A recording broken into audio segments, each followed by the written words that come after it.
While the Diamondbacks might not add too many more names to their roster, we do take a look at perhaps Harrison Bader being a guy the Diamondbacks can add to their depth in their outfield. Jesse Friedman's joined the show, and we have so much more to talk about, including why there are so many top names still available here on the free agent market. Don't you go anywhere. We're starting in 30 seconds.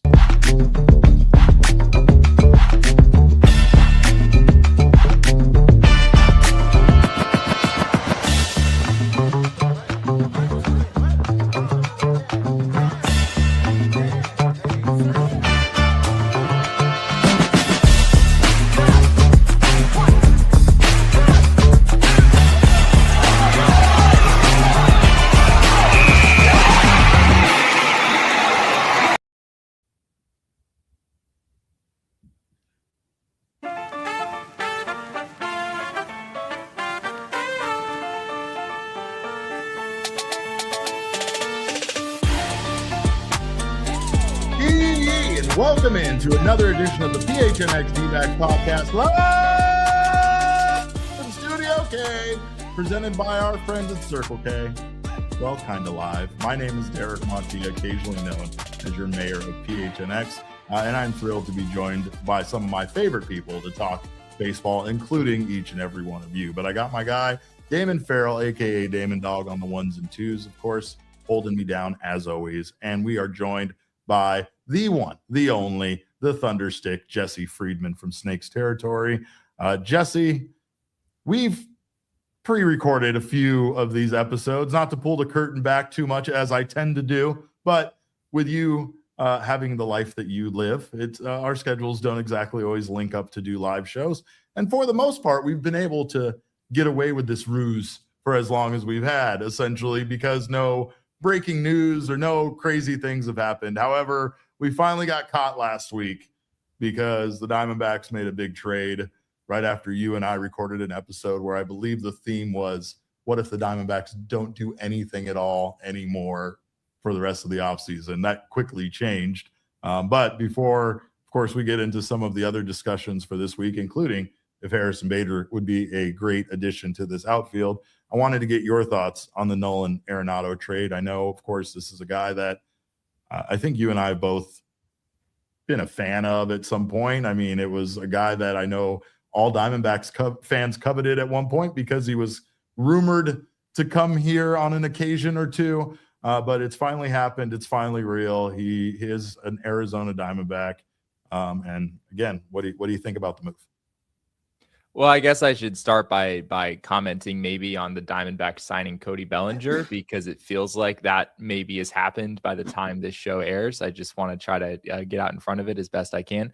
No, I don't think that will happen, but who knows, Derek? Who knows? I mean, it's going to do. I mean, that would be actually very apropos for us to once again have this whole pre-recorded thing ruined by the Diamondbacks making a big signing. But man, Cody Bellinger, that would be exciting, much more exciting than Harrison Bader here. But Nolan Arenado, he's a guy that, again, it was kind of a weird feeling about the trade. Like, it's not like Nolan Arenado is considered an elite player in baseball anymore. However, when you look at his numbers, especially his defense, you can't hate the idea of him playing third base for this team. No, I think it made total sense for the Diamondbacks. I mean, look, for 2 years and $11 million, which is effectively what the cost comes down to for the Diamondbacks. I know they also included a pitching prospect in Jack Martinez, who they just drafted in the 8th round. But it effectively comes down to paying 2 years and $11 million for Arenado, sort of as if you're just signing him as a free agent. And it's pretty easy to talk yourself into Arenado at that number. I mean, it's no secret he is not the player that he once was. He's a far cry from, the player he was for so many years in Colorado and early on in his time with the St. Louis Cardinals. But he still, I think, has something to offer. He's not an elite third baseman anymore, but he's still graded out well above average in that regard in 2025.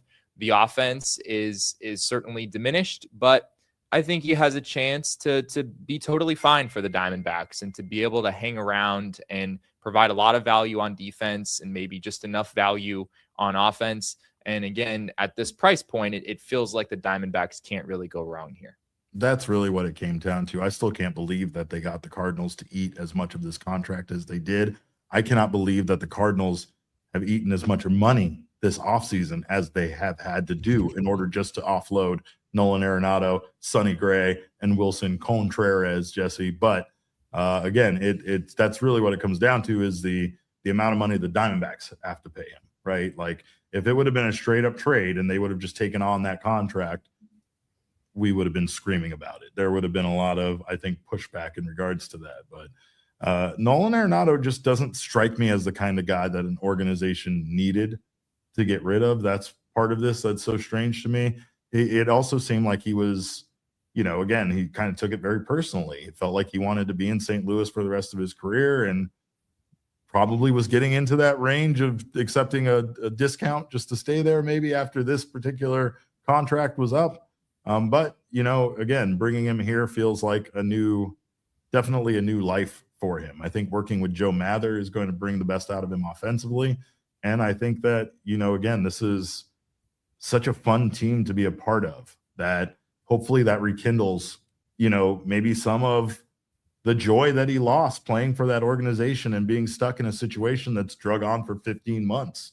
It definitely feels like that could have impacted his offense in 2025, which we saw take a substantial step back versus what the numbers that he put up in 2024, that you would be still not his elite numbers in his career, but you'd be perfectly happy with at this point for what the Diamondbacks are paying him. I think it's always felt, just from watching a lot of Nolan Arenado over the years, that he's an emotional sort of player. Like, the more that his team is in it, the more that he has to play for, the more engaged he's going to be, and probably the better he's going to play. And his situation in 2025 with the Cardinals was not great. I mean, it was no secret last offseason the Cardinals were trying to deal him. He wound up blocking a trade to the Houston Astros, which was kind of a weird situation. This offseason, we know he added some more teams to his list that he would accept a deal to, the Diamondbacks being among them. And so, yeah, I think that there's a chance that Arenado just getting out of that situation in St. Louis and playing for a Diamondbacks team that is at least trying to win. I mean, this is not necessarily a team that is World Series bound on paper, but it's a team that at least is trying to make the playoffs. Sure. Whereas the Cardinals are just clearly in a rebuild mode and selling off a lot of their more valuable pieces on their roster. The other aspect of Arenado that stands out to me is I think him bouncing back offensively would sort of be the icing on the cake for the Diamondbacks. Based on what Mike Hazen said about this move, it feels like they believe there's a chance that could happen, that he could see a bit of a resurgence here as he moves into his mid-30s. But even if it doesn't, Hazen was clear, like, the chief goal of this move for the D-backs was to stabilize the defense, to try to get the defense back to a place where it's been in years past. And I think there's a really good chance that Arenado can be an asset for them on that side of the ball. Are you surprised at all that they added a third baseman? I don't think so. I mean, it felt like, even with Blaze Alexander and Jordan Lawlar and Tim Tawa, there's a number of young guys here who are deserving of opportunity. It still felt like not adding at all would have left yourself a little bit vulnerable. Maybe there's a little bit of middle ground there between wanting to have some opportunities available while also not just like handing opportunities to guys who haven't really earned those opportunities. And I guess that's a big storyline in the aftermath of this, is like, what does it mean for Jordan Lawlar? What does it mean for Blaze Alexander? Right. There's no getting around that there are fewer plate appearances on the table for those guys, but I still think there's going to be opportunity. I mean, there's still a bit of a gap at DH on this roster. Left field is still pretty wide open. So, if Jordan Lawlar and or Blaze Alexander goes into spring training and looks awesome, I think they're still going to be able to find enough reps to go around for all these guys. Well, we know there are several marquee players still available on the free agent market, Jesse, and you brought up Cody Bellinger. By the time that people might be watching this, we might be preempting. He's a Diamondback now, Derek. Might as well just say it. Yeah, 100%, right? According to reports, Bellinger has received an offer from the New York Yankees that is worth as much as $160 million over 5 years and has opt-outs after the second and third seasons or third years of that contract. But Bellinger is said to be seeking a 7-year contract. Plus, you have like a whole new variable here, Jesse, that really hasn't. I mean, it's not like this has not existed in baseball, but you had all of these guys that were expected to get big contracts, and part of those big contracts were supposedly long-term deals, right? Instead, you get Kyle Tucker going to Los Angeles on a 4-year deal. You get Bo Bichette going to the New York Mets on a short-term deal, and now the short-term deals with huge annual values almost seem to be the trend, right? So it feels like Bellinger looking for that same kind of long-term deal we're describing. However, might not be getting that. Still has offers out there. Still has interest from teams like the Mets and the Blue Jays and the Phillies and the Giants. But there was a Instagram post that he recently put up, I believe it was today, him working out probably here in Arizona. And Austin Wells, Wildcat, Damon Dog, went ahead and put a little like crying emoji as a response to it. Little teared up guy down there, Jesse, almost suggesting how much he misses him and almost insinuates, if you want to look at things way too deeply like emoji responses, that he's not coming back to the Yankees. Meanwhile, Juan Soto liked the post. Drama, Jesse. Drama. Juan Soto's out here hitting the like button. Austin Wells is leaving little cry faces. So we don't know what's going to happen with that.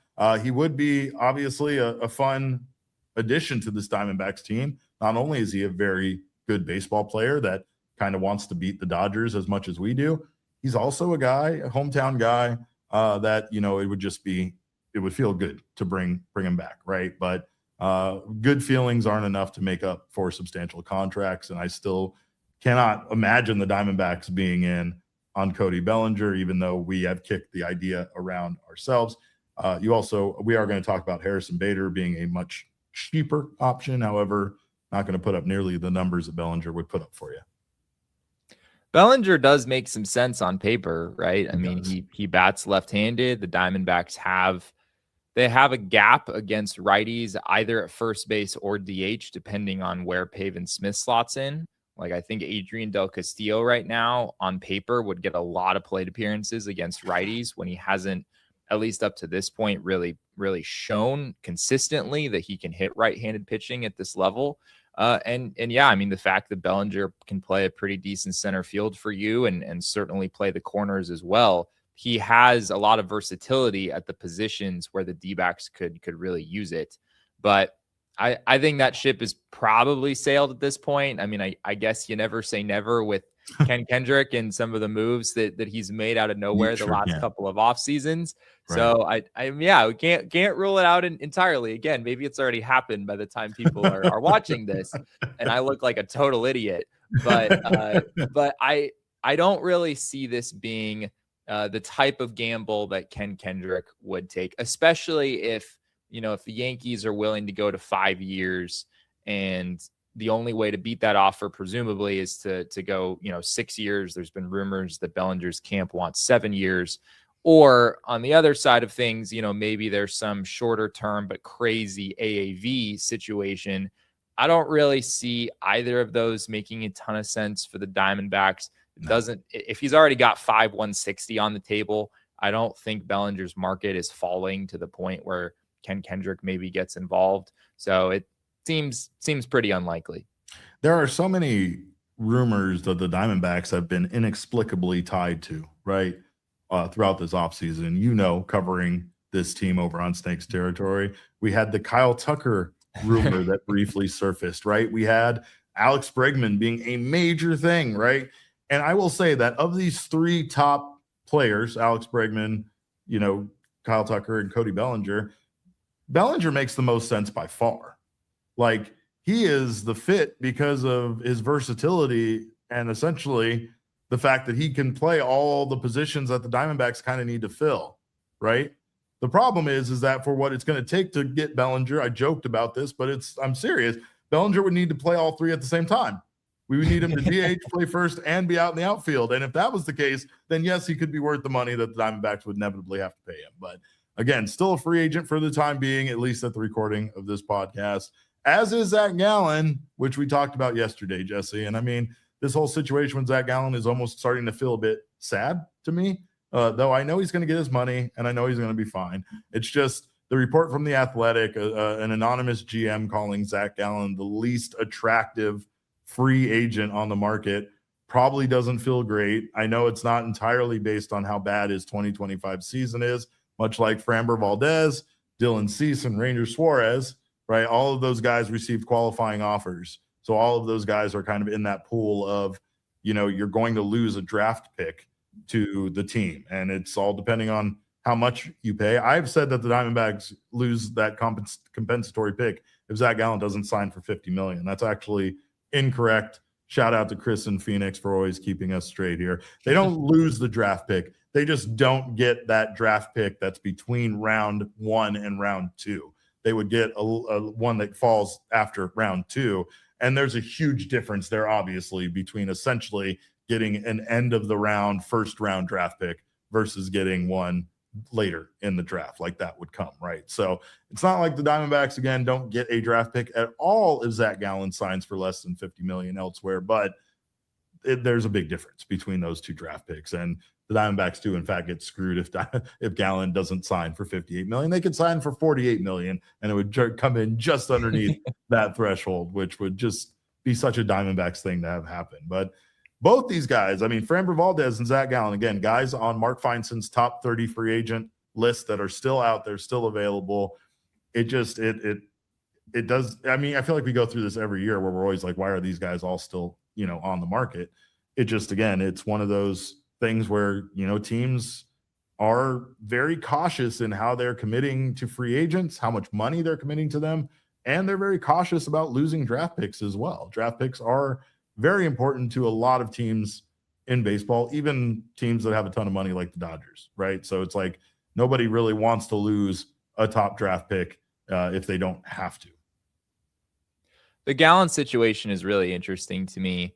Ken Rosenthal on Fair Territory today was asked a question about him and talked about going the shorter term route, trying to reestablish his value in 2026, and then maybe re-enter free agency next offseason when he wouldn't be tied to draft pick compensation anymore. I mean, theoretically, if he goes out and has a great season and then doesn't have to deal with the draft pick, I mean, he could do way, way better in free agency a year from now. Sure.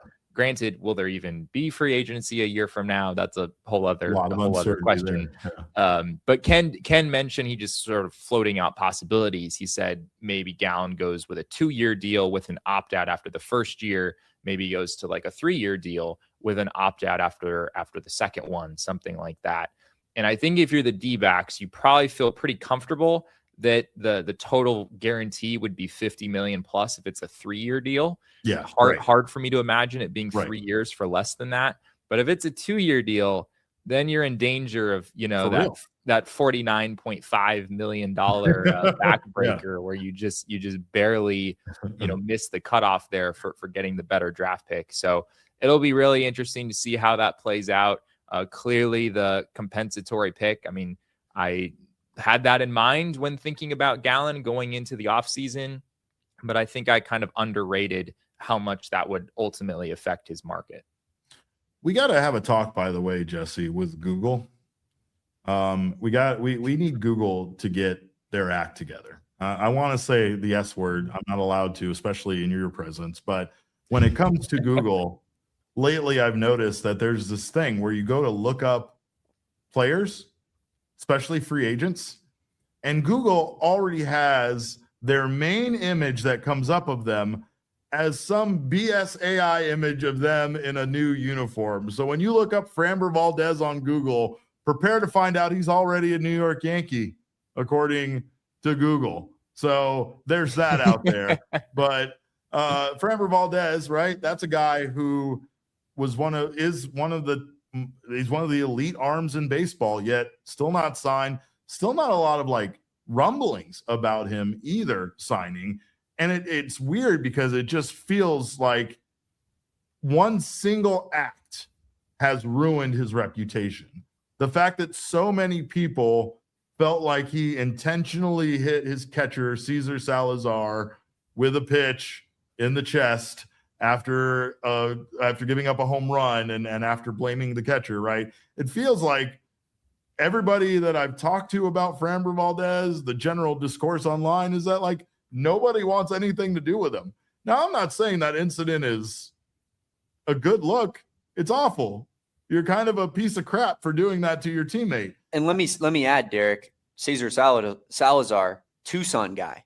So when you mess with him, you mess with all of us. Dude, he's ready. I'm fired up he's right ready now. to go after Framber right now, Jesse. But like again, I mean, it's wild to think that there are so many other things, teams and organizations, and I'm just recklessly speculating here. I doubt that really has an impact on organizations wanting to sign him. It's more of an impact the public feels about Framber Valdez. However, just speculating, it's wild that could be something that brings his character into question for teams that are going to potentially pay him a lot of money. Like this is going to be a backing the truck up kind of moment for Framber Valdez. And like all of that has been put into jeopardy by that incident, just like the way that Zac Gallen's wonderful seasons of performance have all been put into question now simply because he had a 4.83 ERA last year and people are like, this guy's washed.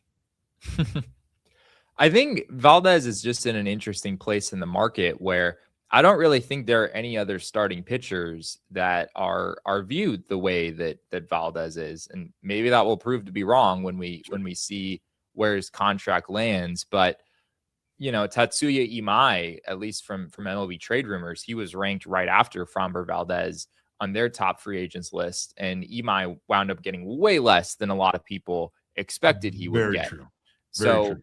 And I guess Ranger Suarez just got 5 years and $130 million. So maybe their deals wind up being relatively similar, but Suarez does not have the durability track record that Framber has. I mean, Framber just threw 192 innings, whereas Ranger Suarez has never thrown 160 in a season. And Valdez has been in the 175 plus range for 4 consecutive years at this point. So I think he's at least on paper feels like he's kind of in a class of his own.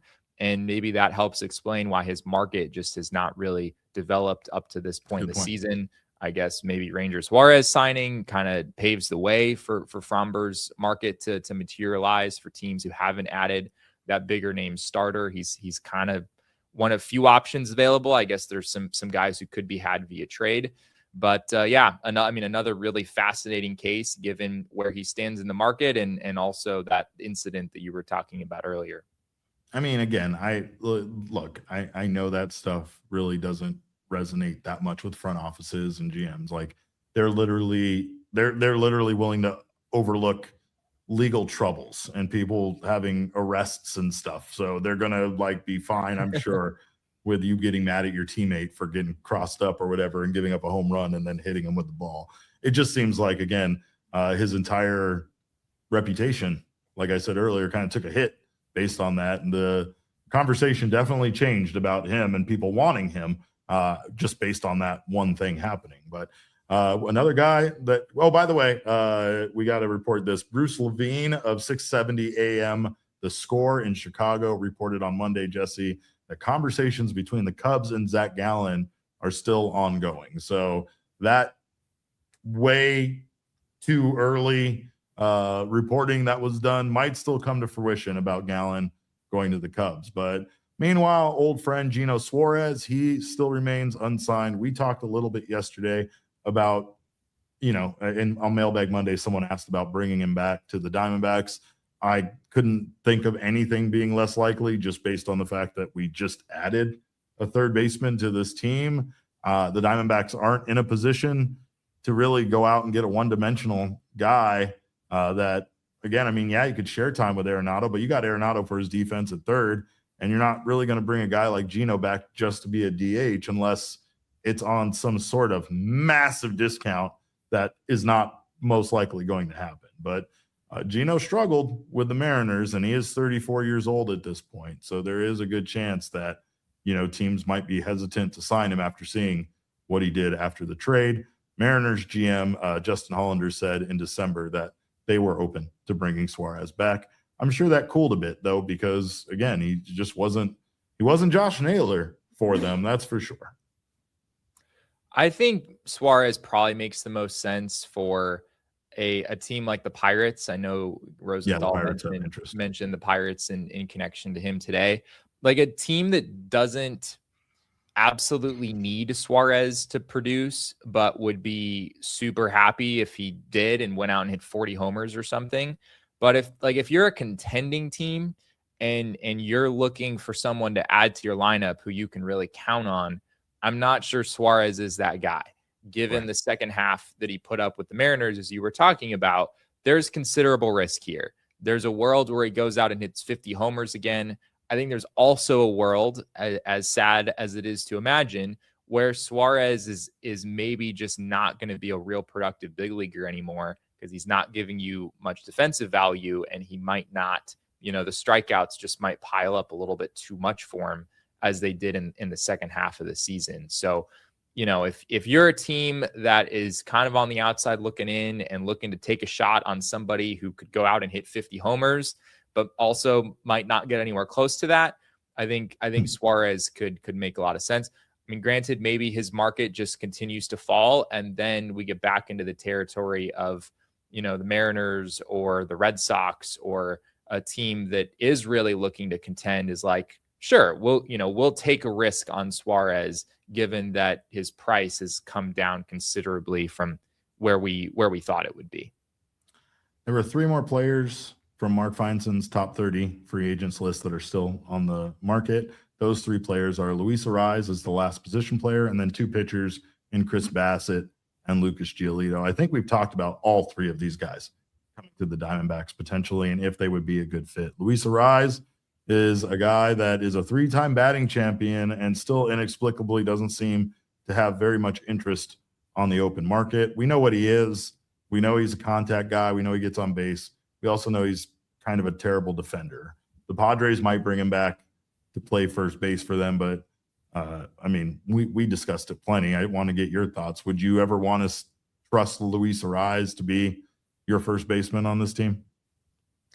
It would be fascinating. I think we talked about it a little the last time I was on. I mean, another guy that is a bit of a gamble. I mean, I guess you feel good about the batting average. Like the batting average is probably going to be at least 280 or something like that. Probably best batting average on the team.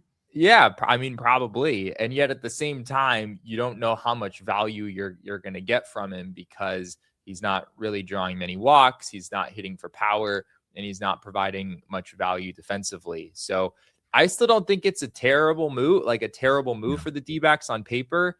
Again, they have kind of a hole at the DH slot right now against righties, and you could do a lot worse than Arraez in that spot.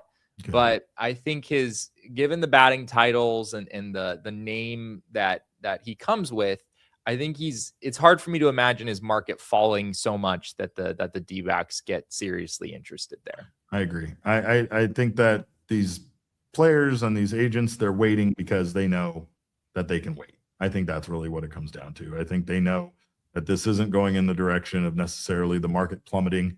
But teams, again, they have to figure out where they're at. They got to try to make other moves. And if they don't, like so many of these these teams that want to spend big, miss out on these guys, they end up, turning and pivoting, much like we've seen these teams do already, like the Mets with Bo Bichette, right?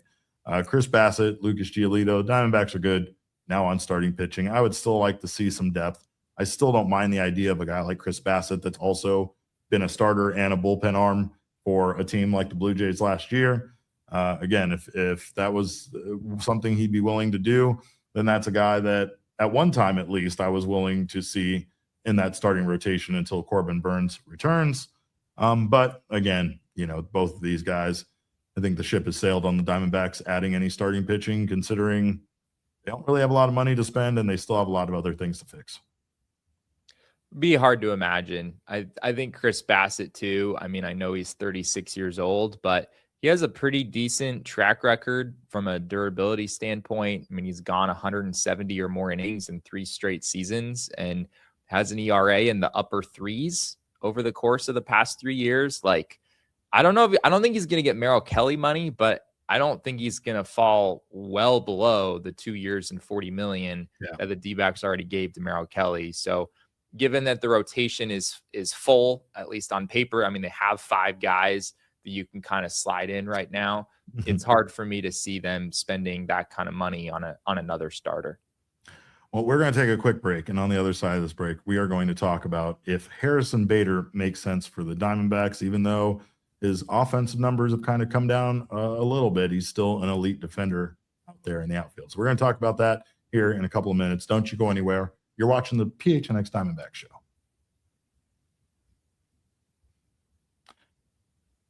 Well, you already know that Phoenix is one of the best sports cities in America, and of course, spring is the best time to be here. But this spring, there's a historic event going on at Phoenix Raceway that you do not want to miss out on. For the first time ever, NASCAR and NTT IndyCar Series are racing during the same weekend at Phoenix Raceway, and you get a front row seat to all of it. Nothing delivers the intensity of race weekend, the engines firing, the tires, the burning tires, the smell of the rubber, and of course, the crowd erupting as the field charges into turn 1. So you want to make sure you are there for it. There are all sorts of ticket options, including camping options, as well as hillside view for the Cup race and weekend packages as well that make planning your weekend so easy.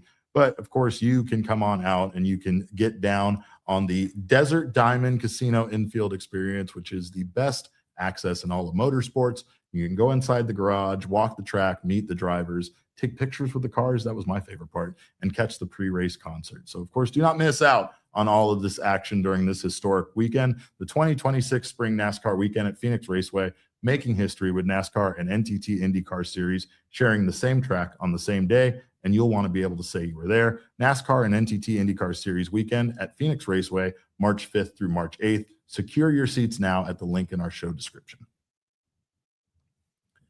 And football fans, you know the wait is over. You know, first of all, it's never ordinary at Bet365, but you also know that playoff action is back at Bet365. And right now, you can get in on it. Starting, of course, Thursday, you get down on all of this action that we got going on. Of course, if you're a new customer, you can get yourself $200 in bonus bets.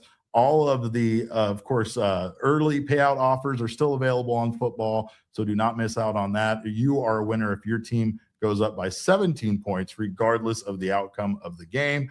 Straight bets are marked as winners, as well as parlay selections, which will be marked as winners. So, of course, do not miss out on the chance to watch this electric NFL playoff football and get yourself, of course, some money while you're doing it. New customers can get $200 in bonus bets when you bet $5, win or lose. All you got to do is sign up, use our code of PHNX365 when you do, deposit $10 and place a bet for $5 or more to get $200 in bonus bets if your bet wins or loses. Bonus bets can be used on the spread, totals, players, props, futures, and more. Whatever the moment, it's never ordinary. Bet365 must be 21 or over and physically located in Arizona. If you or someone you know has a gambling problem and wants help, call 1-800-NEXT-STEP, text NEXT STEP to 53342, or visit problemgambling.az.gov. Of course, Jesse, we've talked about a lot of names this offseason that would work for the Diamondbacks. Most of those names, and I know that our audience has kind of grown tired of this, but most of those names are guys that, of course, you have to find, a little bit of a diamond in the rough. You have to do a little bit of bargain shopping. I don't feel, okay, like bargain bin shopping probably isn't the right word. I would like to call it thrift shopping, thrifting. I was at Goodwill the other day. I saw some young teenage men doing something I've never seen young teenage men do, which was they were looking through clothes for items that were worth far more than Goodwill was selling them for, and they were getting pumped about it, Jesse. They were finding stuff and screaming to each other, bro, this is worth $50 and all of that, right? Like, this is what your I'm producer does that there. Damon, I was gonna say, Damon finds some incredible finds in the thrift shopping, right? And that's what it's kind of more about. It's not shopping in the bargain bin. It's not shopping in the clearance section at Walmart. It's the chase. This is thrifting. This is, yes, you have to search through a lot of stuff. Mike's putting in a lot of work doing all of his due diligence and searching through all of these racks of clothes. but eventually you find something. You find something nice. You find something maybe you could put on eBay and sell for 10 times the amount that you are buying it for. And I think that's what the Diamondbacks are looking for. The Nolan Arenado trade, an example of that. The Michael Soroka free agent addition, another example of that. You can't say that with Merrill Kelly or James McCann. Those are just like security blankets that you knew what you had in them, and it feels good bringing them back because both of those guys, you know them so well. You know how consistent those guys can be, right? But these other guys, these are wild cards. These are reclamation projects. These are guys that we have no idea what we're going to get out of them in 2026. It could be more of the same, which wouldn't surprise too many people. But again, it could be a big bounce back, especially for a guy like Arenado that we know is a multi-time All-Star. Michael Soroka at one time was a Cy Young winner, right? Or candidate, at least a candidate. I forget. Candidate, yeah. Candidate. One of the best in the league when he was with the Atlanta Braves, right? So again, there's a good chance that Mike Hazen may have found the exact type of thrift finds that you get excited about and scream across the store to your friends. Another guy that could be that for the Diamondbacks is outfielder Harrison Bader. And that is a guy who, as much as maybe his offensive numbers have maybe dropped off from what they once were, it's exciting to think of him roaming that big outfield in Chase Field across the street there, Jesse. He's a really good defender. I think that's the one thing that I can say for sure about Harrison Bader at this point is that he's going to give you really good defense in center field, and there's a lot of value to be had there. Maybe a year or two ago, that's not something you felt the D-backs needed, but frankly, Alek Thomas has not graded out as a great center fielder for the past couple of years. He's just been around average. So on that front, he does make some sense for the Diamondbacks. Offensively, I just have no idea what to expect from Bader going forward. He had a really bizarre 2025 season where he was awesome and had reverse splits. He had really good numbers against righties and actually not very good numbers at all against lefties, despite being a right-handed hitter. So it just leaves a lot of unknown about what to expect from him in 2025. Like, are you signing Bader to platoon with Alek Thomas in center field? Like, I don't think Bader would agree to do that for a team given the season he just had. But I also don't know where he would make sense as a full-time player. If Alek Thomas is still on this roster, like how is Alek Thomas going to play if he's not starting in center field against right-handed pitching? I'm not sure what the role looks like for him at that point. So I don't know if I see a fit here with the D-backs, but he's a fascinating player, and I'm really curious what he gets. Like, how much are teams going to buy in to the season he just had? One thing I will say is Harrison Bader, right? Great defender. You're right. Like, overall, the kind of guy that could roam around those massive gaps in Chase Field's outfield and be a tremendous defender. The Diamondbacks are prioritizing defense. They're prioritizing run prevention this year. So that is one of the reasons why it feels like Bader would be a great fit, right? Gold Glove winner, great range, great instincts. He has a strong arm, something the Diamondbacks need more of in the outfield for sure. But he rarely plays a full season, and that could be maybe a good thing or a bad thing. I'm not sure. Maybe he's looking to do that, but he's kind of like a 120 game guy. He's not going to give you a full 162 game season. He's had hamstring injuries. He's had oblique injuries. He's had foot injuries. And when he's cold offensively, he's much like other guys that we've had on this team, like Gino, like Lourdes. He's got a high strikeout rate when he's bad. He's got streaky power. His on-base percentage can get really bad. Like, he just can't be relied on as a middle-of-the-order bat. So if that's what the Diamondbacks are looking to add, I mean, they can't keep just adding defenders, right? We just talked about this with Arenado. They're not adding Arenado for his bat. They're adding it for his defense. They can't add Harrison Bader also just for his defense, right? But he does make sense as a complementary piece, and it all depends, like you said, on what he gets, what he's willing to accept. The Diamondbacks are serious about a lot of things that make him exactly the type of player that they would be targeting. But again, however, he's not necessarily a guy that is going to give you that much offensively, especially at this point in his career. We have his stats here, though. His baseball savant page. There's a lot of red when it comes to the real fielding. Still has himself good speed. Still has himself good smart base running. He's an extra base threat. So these are all the things that make you feel like he's a fit for the Diamondbacks. At least made me feel like it. The speed, pressure offense, aggressive base running. But again, when you look at this, the hitting statistics, there's a lot of blue on there, especially when it comes to his strikeout percentage, his chase rate, all of that kind of stuff is all pretty bad. His sweet spot percentage is not great. And then all of his expected stats there are pretty bad from last year. It is. I mean, it's just such a big contrast to what we see now on the screen, which are his actual stats. I mean, he hit 277, right? Even though his expected batting average was 220. We were just nearly looking at 800 OPS. Yeah. I mean, a 796 OPS, 17 homers, 54 RBI. He was worth almost 4 wins above replacement on Baseball Reference. So it's almost like he had too good of a season from the Diamondbacks perspective. Statistically. Yeah. Almost regardless of what the underlying numbers say, if you just had a 4 WAR season, I don't know if you're signing for 2 and 18, the production was so good. That's exactly, Jesse, I don't know how you and I still share a brain considering the distance between the two of us. We once were in a room together all the time. That made far more sense to me. But that was the exact amount that I told Damon. I was like, it's going to be too much. You tell me 2 and 18 and I'm in. And that's the exact amount you pull out of nowhere. But yeah, you're right. There are that's what all these players come down to. And the problem is that his numbers there aren't, like you said, they're not bad. They're pretty damn good. It's just, are you going to get that out of them? And can you rely on that next season? I don't know if you can.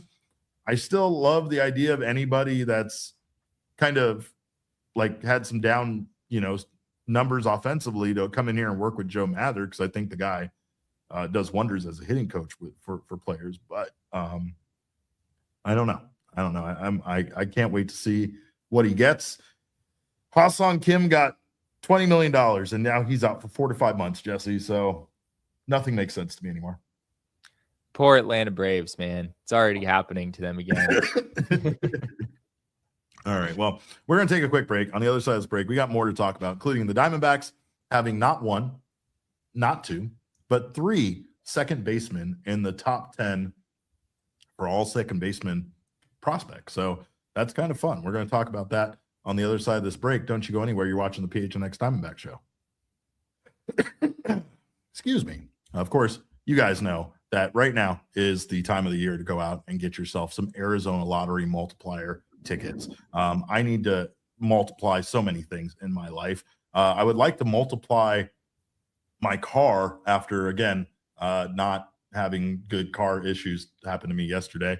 So I would like to multiply that. I would also like to multiply the amount of cash in my bank account. I can do all of this with Arizona Lottery multiplier tickets. Multiply the sweet things in life, like vacation time, relaxation time, and celebration time. Because with over $270 million in prizes, you could win big enough to do more of the things you want to do. I said yesterday, I like to do nothing.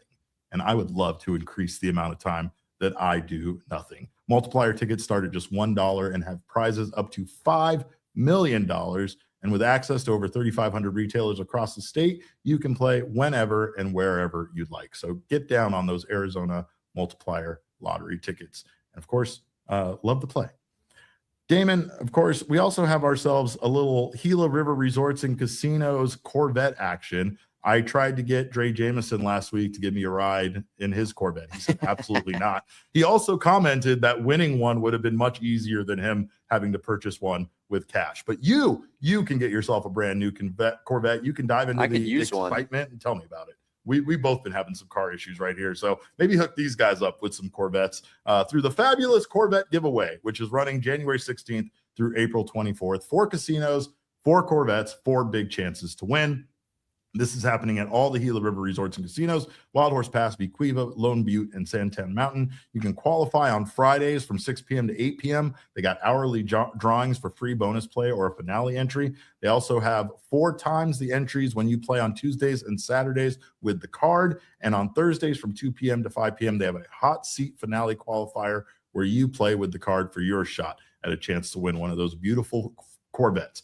For more information, visit playathila.com. Don't miss your chance to accelerate into luxury, play, earn, and win at any one of their 4 casino locations.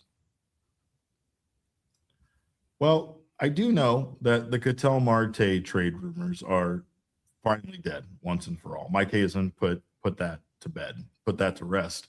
But I will say that there's an interesting thing here with the minor league system where you can kind of understand a little bit more why Mike Hazen was willing to hear teams out, at least willing to hear teams out on the Diamondbacks second baseman. That's because they have some very good second basemen in their minor league system. And those guys, of course, don't know when they're going to get a chance to play second base with Ketel Marte being here and being as good as he is. But the Diamondbacks, in fact, have 3 potential top-of-the-order catalysts here in second baseman Tommy Troy, Demetrio Crisantes, and J.D. Dix. Jesse, this is fun. This is exciting. I know that at times we've not really been a team that would have appeared to have a lot of top prospects or guys, like this. Second base, though, it makes sense that they're kind of getting stacked up there a bit in the minor league system. And I think it's especially interesting to me that you could probably put these 3 guys in any order. I mean, I don't think it's like it's Tommy Troy and then a big gap and then the other 2 guys. I mean, Fangraphs, I believe, has J.D. Dix higher on their list than Demetrio Crisantes. And we had Nick Picoro on our show at Snakes Territory a couple months ago, and he said when he was making his prospect rankings, he had some people telling him that Demetrio Crisantes could be the top prospect in the whole organization, even higher than Ryan Waldschmidt. So there's a variety of perspectives on these 3 guys. They could go in any order, and all of them you could maybe make a case as being at least a top 3 prospect in the entire organization. So they have a lot of depth here. It'll be interesting to see how this plays out. Tommy Troy certainly much closer to the big leagues than the other 2 guys. And I think for him, I mean, Tommy Troy is maybe just an injury or 2 in spring training away from getting a big league opportunity early on. I mean, he's already played in AAA, spent 38 games, just under 200 plate appearances at the AAA level last year. So he's a guy that I'm fully expecting to see in the majors at some point in 2026. We have the stats on all 3 of those guys here. And yes, like you said, Tommy Troy, he's projected to make his major league debut in 2026. Meanwhile, Crisantes expected around 27. And we got J.D. Dix, who's expected in 28. However, those estimates are based on, them getting playing time. And we don't really know where those guys particularly would slot in. I agree with you, though, about Tommy Troy. I've heard lots of good things about Tommy Troy. And again, we have our stats for these 3 guys. Tommy Troy here, 289 average last season with an 833 OPS. I mean, even though he is not the D-backs top prospect, I've heard so many people talk about Troy being major league ready. I think that's the thing that I hear the most about him, his defense, the way he carries himself, his approach at the plate. Everything is in line with people in this organization being very, very happy with him. Obviously these numbers, you can't trust these offensive numbers because these numbers for Tommy Troy are in Reno. And also, that's just not a real place. It's not a real place to really consider the offense. But Crisantes there hit 252. J.D. Dix, meanwhile, he hit 297 with an 810 OPS. All these guys, these are all guys that are very exciting parts of the organization. Also, potentially trade pieces for this team, considering the depth that they have here. We've talked about what the Diamondbacks would do to trade for any one of these players that they need to get, that they would need to get better. You got them moving Jack Martinez, part of that, the Arenado deal. And that's not even a guy that was on a lot of people's radars, unless you're a huge ASU fan, which I'm not. Damon knows I'm not, apparently. But again, when you have that level of talent, when you have guys like this ending up on a top prospects list where you have 3 second basemen in the top 10, you got to start wondering which one of these guys could potentially be targeted as part of a trade package or something like that. It just feels like, now might be that right time, considering that they're getting this very positive publicity as far as being on a list like this, and demonstrating to other organizations that the Diamondbacks do have a lot of second basemen right now. I think it's totally possible that one of these guys is involved in a trade in the not too distant future.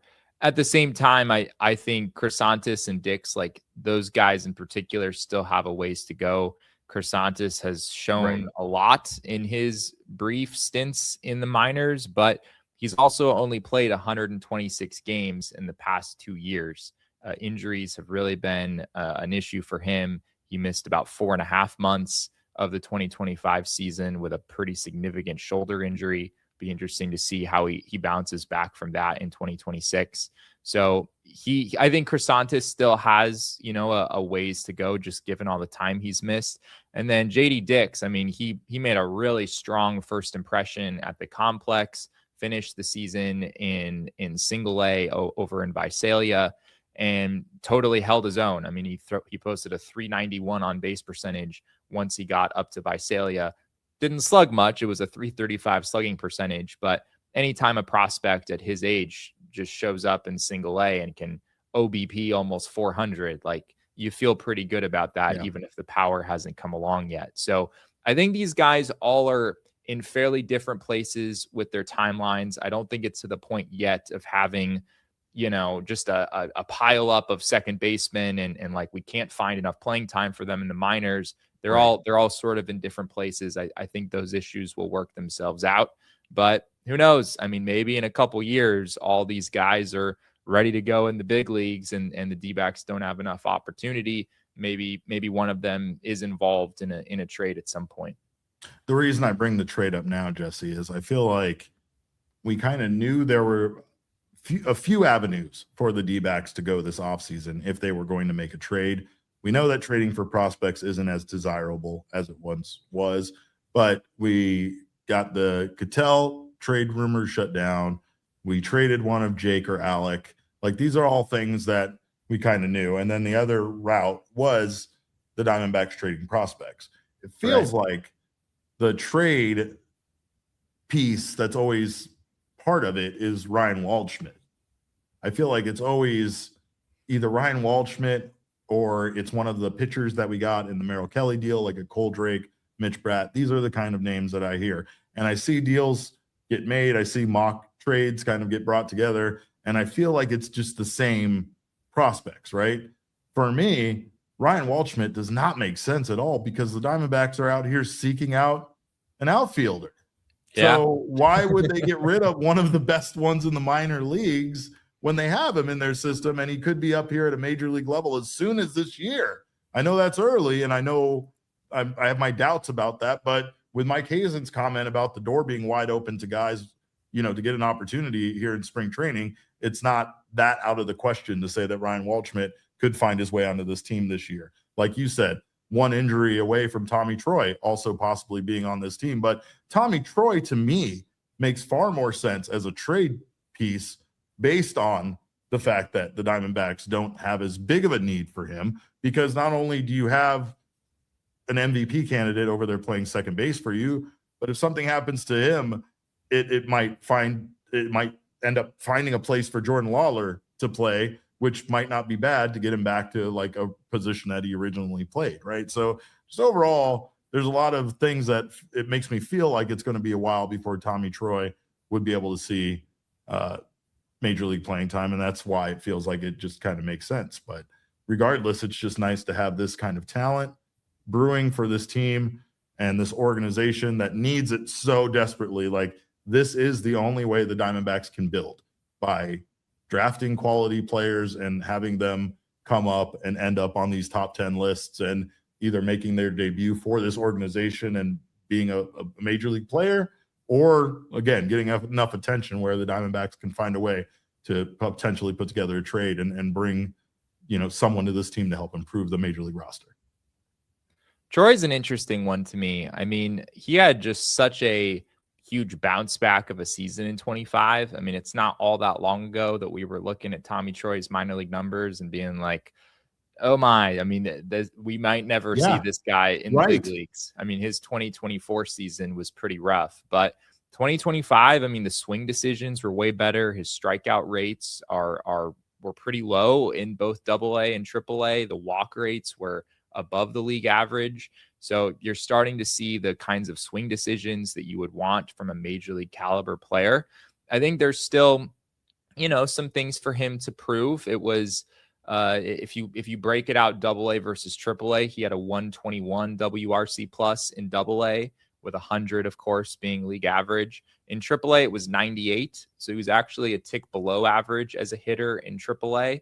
But again, I mean, it was just such a big step forward from where he was in 2024 that it wouldn't shock me if he makes some more adjustments in 2026 and takes that next step. And, he's knocking on the door of the big leagues, and the fact that he can play a variety of positions, I think also really helps him out. It's not just second base. We know they've tried him in the outfield as well. So I think we're probably going to see Tommy Troy in the big leagues at some point in 2026. I think we're probably going to see Ryan Waldschmidt at some point too. And when we think about this team and what is the path for them to get to 90 wins, to really turn some heads and get back to the playoffs, I think it involves one or two of these types of players breaking out and really showing what they can do on the big league stage in a way you didn't expect. I think it's totally possible that we see that from someone this year. I agree. Well, appreciate all of you that have already signed up to become diehards for us here at PHNX. We appreciate that. If you have not signed up yet, you can do so right now. Get yourself a free t-shirt from our merch store. You can also get access to the PHNX Discord Lounge, which is the best place to be in Arizona sports fans. You can talk to this crazy PHNX Suns crew that's out here playing a full court basketball game in our main area here while they watch the game. You also get 20% off merch, 20% off events, and so much more. We have so many surprises and so much more that we are going to bring to you, our diehards, in 2026. So we thank you guys that have already signed up. And if you are curious, now is a great time to do so. Head on over to gophnx.com and prove your fanhood by becoming a PHNX diehard today. Before we get out of here, Jesse, I just wanted to briefly cover the Diamondbacks agreeing to terms with 18 international signees this offseason. There is a huge potential, new group of talent that could impact this team at a major league level. Maybe not anytime soon, but definitely in the future. The Diamondbacks actually received the largest allotment of money, the highest base allotment, $8,034,900 in order to sign international signees, and they did so. They, in fact, got one of the best, Jesse, and I'm thrilled about this because as much as we needed, pitchers, as much as we needed an outfielder, as much as we needed, like a right-handed bat, they went out and they got Ruben Gallego. So we got ourselves a senator, Jesse. So now we're going to get the government to help us against the Dodgers. I thought they should get some cops, sheriffs or something, somebody that could come arrest the Dodgers for everything they're doing. But getting a senator, far more savvy. Brilliant, in fact, because this man can enact laws against the Dodgers. He can get things passed so that this never happens again. I think government intervention was the only way that the Dodgers were going to be taken down. So it's the only way. No, but one of the top international prospects is named Ruben Gallego, no relation. The Diamondbacks signed him, and he's reportedly landed a $1.8 million bonus. He is the headliner of this group. So again, the Diamondbacks, who have found a tremendous amount of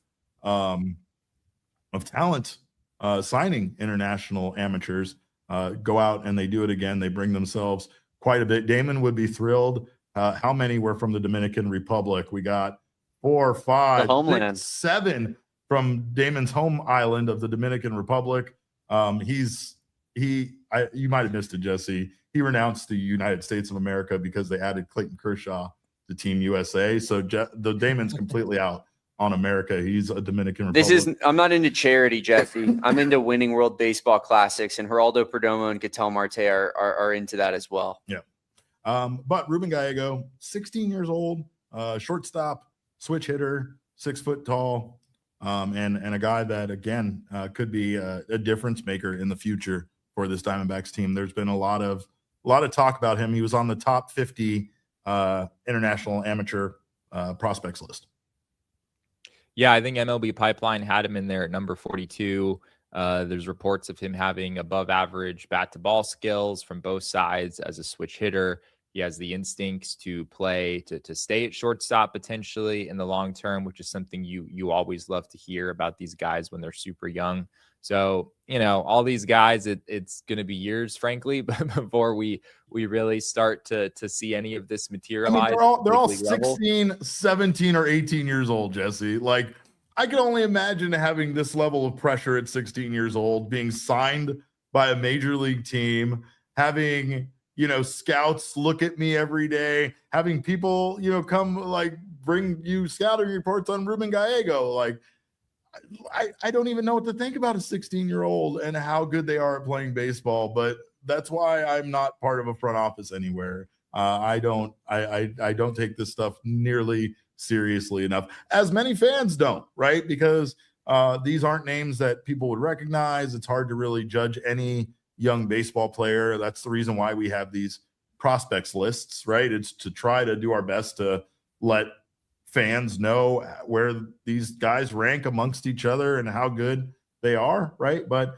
the Diamondbacks have actually had some tremendous luck, I guess you could say, or just a tremendous amount of players that they've added to this team that have been great Diamondbacks players. Miguel Montero was an international amateur. Geraldo Perdomo, an international amateur. Gerardo Parra, Ender Inciarte, Byung-Hyun Kim, Jose Valverde, and J. Mart, Justin Martinez, all guys that the Diamondbacks landed through this international draft or international amateur signee, situation. So again, you sign 18 guys, there's a good chance most of them aren't going to work out. But if you can sift through that group and find yourself another Geraldo Perdomo, it's worth every dime.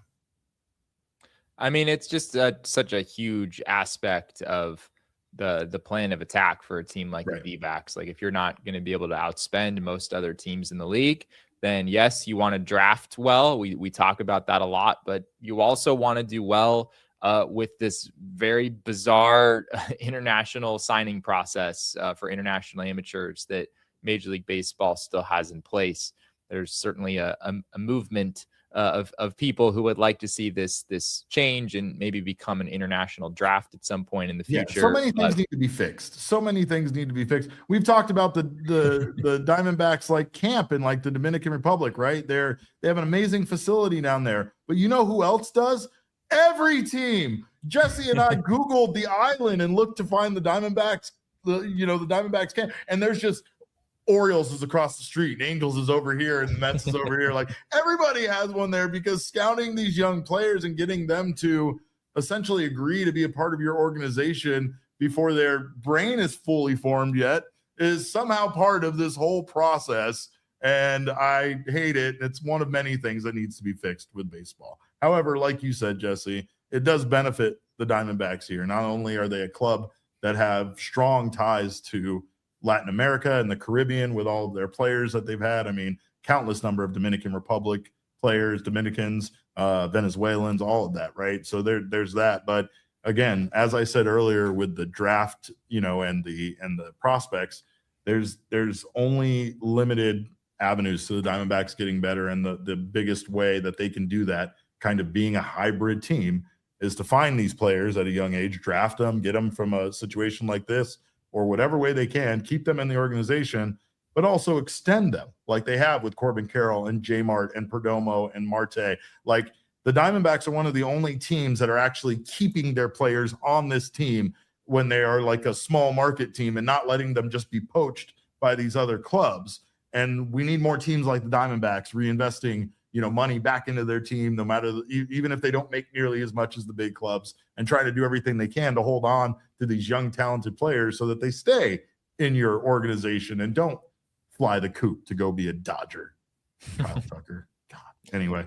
Well, that's all we got. Jesse, I thank you as always for your expertise and for being here. You got to make sure to follow him at Jesse N. Friedman on Twitter, and also check out Snakes Territory wherever you get your podcasts, and follow them at Snakes Territory. You can follow Damon and I on social media. I am at cap_caveman with a K. Damon is at Damon Dog with a DAWG. And as always, we're all Damon's dogs. Bark, bark. Our show is at PHNX_DBacks, but all roads do lead to at PHNX_sports on Twitter, Instagram, and Facebook. We thank you guys again for your time. We appreciate you stopping by. We'll be back tomorrow with another 12 p.m. show. Until then, behave yourself, bees. And remember, kids, baseball's fun, but it's so much more fun when you figure out who else you can add to this roster before opening day. We all silly like the mayor.